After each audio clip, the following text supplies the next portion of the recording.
Baik, ya. Ini pertanyaan klasik, pertanyaan yang sulit dijawab. Sebetulnya sederhananya, penyakit ini sebetulnya sulit disembuhkan. Kenapa? Tadi saya mengatakan lapisan sendi tulang itu atau lapisan tulang rawan itu tidak mempunyai akses pembuluh darah. Beda dengan misalnya tulang. Pada penyakit osteoporosis. Osteoporosis adalah keroposnya tulang. Itu alhamdulillah sudah ada preparat obatnya, bisa diberikan dan insya Allah tulangnya akan sembuh kembali.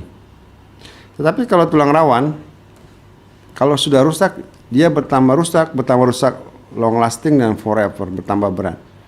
Apakah bisa disembuhkan? Secara ilmu kedokteran sampai saat ini tidak bisa disembuhkan. Yang bisa dilakukan adalah mencegah supaya derajat penyakitnya tidak lebih berat. Misalnya stadium 1 tetap 1, stadium 2 tetap 2, stadium 3 tetap 3. Apabila masuk ke yang berat, stadium 4 kakinya sudah bengkok, terpaksa itu istilah guyonnya lem biru. Lempar ganti yang baru, berarti itu dioperasi sendi lututnya diganti dengan alat. Jadi dengan alat diganti lapisan sendinya. Gitu.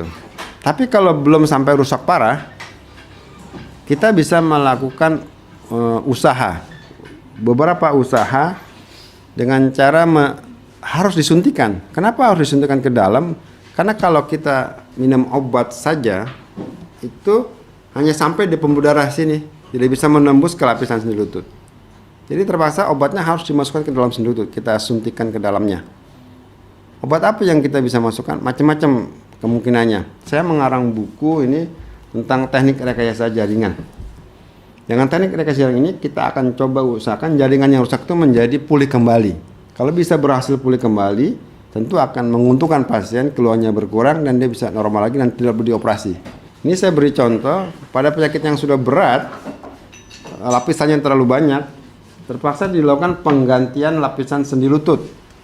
Jadi kita buang lapisan sendi lututnya, lalu kita lakukan pemasangan semacam implan. Ini dari titanium, beratnya mungkin hanya sekitar 40 gram, jadi sangat ringan. Kalau kita pasang nggak terasa berat. Lalu kita pasang juga di bawahnya. Ini.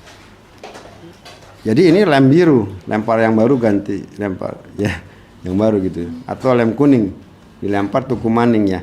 Tapi tentu pasien tidak suka karena operasi ini berisiko juga. Apa risikonya dok? Mungkin dia infeksi atau mungkin karena malas berlatih menjadi kaku, ada risiko. Tapi terpaksa dilakukan pada pasien-pasien yang sudah berat, yang dimana sudah kaku sama sekali tidak bisa digerakkan. Kalau masih stadium ringan, masih kita bisa coba dengan penyuntikan. Misalnya kita berikan preparat seperti ini. Ini adalah pelumas.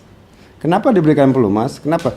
Karena kalau lapisan sendinya rusak, otomatis fungsinya akan terganggu. Padahal fungsi daripada lapisan sendi lutut ini adalah memproduksi cairan sendi. Sehingga kalau strukturnya rusak, fungsinya terganggu, cairan sendinya akan berkurang jumlahnya dan kualitasnya juga menjadi jelek. Lalu kita berikan cairan sendi seperti ini. Berapa kali diberikan? Biasanya kami memberikan sampai 5 kali setiap pekannya, diulang-ulang untuk menampakkan efek kumulatif gitu. Bisa dengan yang bisa, misalnya kita berikan growth factor yang ada di dalam suatu plasma. Itu bisa dilihat di jurnal-jurnal. Saya juga sudah membuat jurnal dan saya tuliskan di buku saya ini, di teknik rekayasa jaringan untuk penyembuhan penyakit-penyakit muskuloskeletal termasuk pengapuran sendi lutut. Tapi apakah itu berhasil dok? Ya, kita hanya ikhtiar. Banyak faktor yang mempengaruhi keberhasilan ini, misalnya berapa luas kerusakannya, berapa lama sudah rusak, dan bagaimana kekuatan daripada preparat-preparat ini, dan bagaimana aktivitas itu. Ya, ini semacam plasma. Kita ambil darah pasien 10 ml, lalu kita buat plasma, lalu kita masukin ke sini.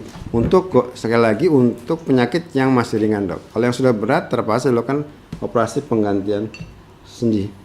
Tapi kalau masih ringan, masih dicoba diupayakan supaya terjadi regenerasi jaringan sendi lutut. Mungkin begitu, Dok.